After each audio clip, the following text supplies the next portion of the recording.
첫 번째, 베들레헴의 예수 탄생 교회. 예수 그리스도가 태어난 곳으로, 이 교회는 기독교 순례자들에게 중요한 장소입니다. 유네스코 세계문화유산으로도 지정되어 있는데요. 현재의 모습은 어떨까요? 최초로 이 장소에 성당이 세워진 것은 콘스탄티누스 대제의 모후인 성녀 헬레나에 의해서였습니다. 콘스탄티누스 황제가 기독교를 공인한 후 경건한 기독교 신자였던 황제의 어머니 헬레나는 성지에 도착하여 베들레헴 동굴 위에 세워졌던 아도니스 신전은 헐고 그 자리에 아름다운 예수 탄생 교회를 세웠습니다. 327년부터 공사를 시작해 333년에 끝마쳤지만 529년 사마리아의 반란으로 인해 전소되었습니다. 현재의 성당은 565년 로마 황제였던 유스티니아누스 1세 때 재건되었으며 지금은 로마 가톨릭 그리스 정교회 아르메니아 사도교회 세교파가 공동으로 관리하고 있다고 하네요. 두 번째, 여리고 성. 성경에서 가장 오래된 도시 중 하나로 예수가 사탄에게 시험을 받았던 유혹의 수도원이 위치해 있습니다. 성경 속 이름은 여리고이며 현지 아랍인들은 아리아라고 부릅니다. 예루살렘 북동쪽 36km, 요르단강과 사해가 합류하는 북서쪽 15km 지점에 있으며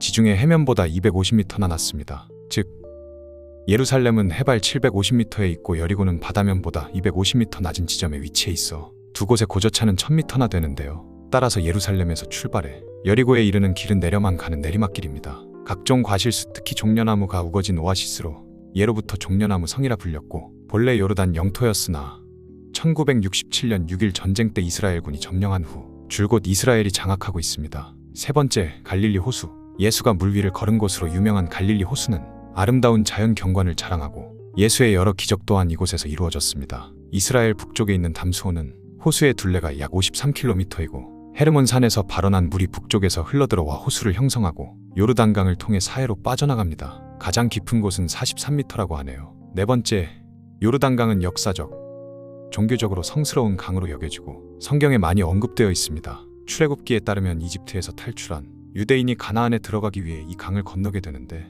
가나안은 약속의 땅, 젖과 꿀이 흐르는 땅이었죠. 이곳으로 들어갈 때 무사히 건너기 위해 성인 4명이서 무거운 하나님의 언약궤를 들고 6시간 동안 서 있었다고 하죠. 하나님은 그랬기에 요르단강을 갈라 이스라엘 백성들을 건너게 하였다고 성경에 기록되어 있습니다. 다섯 번째, 마케루스.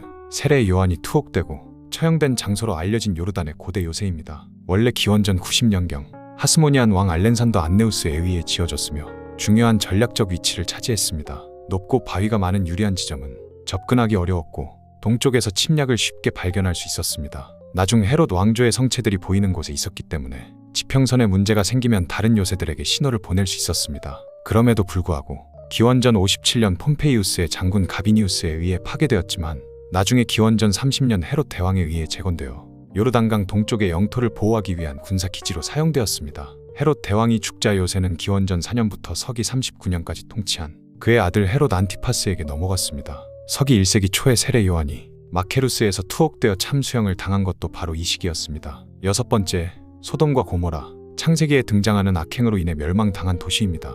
구약 성경과 신약 성경 전반에서 사람의 악행과 기독교의 공의에 대해 묘사할 때 여러 번 언급되는데요. 창세기 13장에서 아브라함의 조카 롯이 소돔에 거주하기 시작합니다. 이후 창세기 18장에서 소돔과 고모라는 성폭력, 수간, 동성애 등 도적적 퇴폐가 만연하였는데요. 하지만 야훼는 아브라함의 기도를 듣고는 소돔성의 의인이 10명만 있어도 멸망시키지 않겠다고 약속합니다. 그러나 의인이 10명이 되지 못해 아브라함의 조카인 롯이 소돔을 탈출하자마자 야훼의 유황과 불을 비처럼 내려 멸시키고 롯의 아내는 뒤로 돌아 소금기둥이 되어버립니다. 소돔과 고모라의 실제 위치와 멸망 사건에 대한 고고학적 증거는 아직도 논란이 많습니다. 몇몇 고고학자들은 사해 남부 지역에서 발굴된 여러 유적들이 소돔과 고모라와 관련이 있을 수 있다고 주장합니다. 밥 에드드라와 누메이라. 이 두 유적지는 사해 남부에서 발견된 고대 도시들로 기원전 23세기경에 멸망한 것으로 추정되고 롯의 아내와 관련된 소금기둥의 형상을 한 바위 사해 남쪽에 위치하고 있으며 소돔과 고모라에 존재했던 소활성은 사해 인근에서 발견되었으며 롯이 피했던 성이기도 합니다.